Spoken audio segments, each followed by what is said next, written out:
Yes, they say that it's evidence from the household of a Brandon from a family court best interest case from October 6th of 2006. The family court of Jefferson County and the Department of Human Resources would do home evaluations. It's what they call home visits and investigations, where they would ask about your address and where you stayed at and where you lived at, and then they would ask if you had a job, and they would ask if you had any money from here or there, or if you had any family support, and they would ask who was the head of household and stuff like that. So it's like it's evidence, showing that, when a family court case started in October of 2006 for the household of a Brandon, for my household, they would look at the evidence and they would know that, yeah, a Brandon was the head of household from the start, because a Brandon's household was at 402 May Circle, Warrior, Alabama, and a Brandon was 20 years old and had a payee, and the payee co-signed for a Brandon getting a lease at the age of 20 years old. So a Brandon got a lease at the age of 20 years old and had an apartment at 402 May Circle in Warrior, Alabama. And in that apartment, it was in the month of May of 2004. So it was after the date of the marriage license being April 30th, 2004. So, I got the apartment after I got the marriage license certificate. So, once I got the marriage license certificate, being a husband, they say if it was different people using the name of the marriage license and was inside of my household doing sex with me, then it is adultery what those people did to me, because since I am the head of household, it means that those people were not supposed to have been inside of my household, using the identity of a marriage license if it was not the same person each time. It was like the family court has evidence of, me being the head of the household, because when I moved into that apartment in 402 May Circle in the year of 2004, in the month of May, I was the only one in my household with any income when I moved into the apartment, where they say a child was born in 2004 and they say a child was born in 2006. I was the only one with any income when I moved into that apartment. And it was the same way in the year of 2008.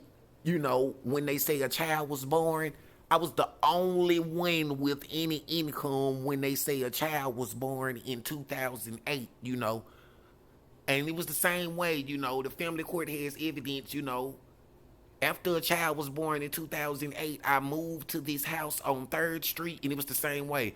When I moved into this house, I was the only one with any kind of income when I moved into the house. All of my money, being head of the household or whatever like that. So, it was like, yeah, there's no way for whoever was trying stealing or doing fraud or false claiming, because it was like, yeah, the family court would have evidence from the case of all of the addresses where I stayed at, and they would have evidence of me being the only one with an income when I moved into this house, and when a child was born in 2008, and when I moved into the apartment where a child was born 2004 and 2006, I was the only one with an income when I moved into those apartments. I was the only one with an income when I moved into this house on the screen. So, it was like, yeah, you wouldn't be able to go inside of a courtroom and claim being, someone that you're not, when there's evidence in the family court from all of the home evaluations of every address that was inspected, you know, from the Department of Human Resources in the Family Court of Jefferson County, Alabama. They have evidence of all of these. So it was like, if you go into a courtroom you have to tell the truth, the whole truth, and nothing but the truth. And you have to tell about how Brandon was the only one with an income when he moved into this house. So Brandon was the only one with an income when he moved into those first apartments where they say a child was born in 2004 and 2008. This information about a Brandon's household, and a Brandon never had a roommate, and a Brandon never moved in with a female, and a Brandon was never one of those types of people using a girl, or anybody, for a place to stay and stuff like that, because the family court of Jefferson County, they know that, the whole time that this court case been going on, I always had my own residence, my own household, being the head of household, because, it seemed like, according to the evidence and stuff like that, there's no way of faking it. So, after they did all of that bad stuff to my leg, I got this little, I don't know what it's called. It's kind of like a fake leg. I mean, I still have my leg, but it's like a leg that I wear on top of my leg. It's like some kind of fake leg for my leg. I mean, I still have my leg. I have both of my legs, but it's like a fake leg thing. Something that I have to wear on my leg. And then I be in this wheelchair and stuff. And I be going outside walking every day, exercising my leg and stuff like that.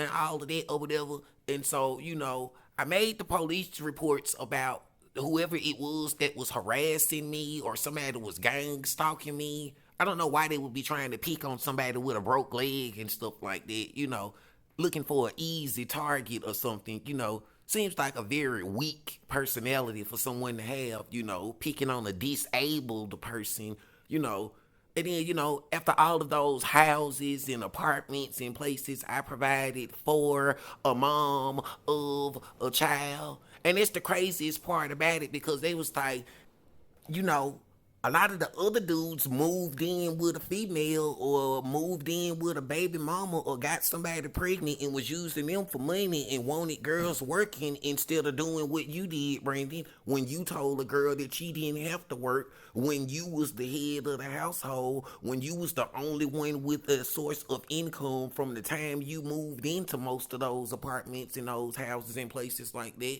And then you have to walk with this stick. You see, this a cane and this a stick that I walk with and stuff like that. So they was like, yeah, whoever is the mom of your wife, or the dad of your wife, or the family of your wife must really love you, because if you saved your virginity for the sake of being married to her, and if you saved all of, her time and her effort by telling her that she didn't have to work because you was out there breaking your legs on the back of trucks working for the family. That's what I did, like in the year of 2004, my other leg had got broke really bad. In the year of 2004, I had to go to the hospital. It was messed up again.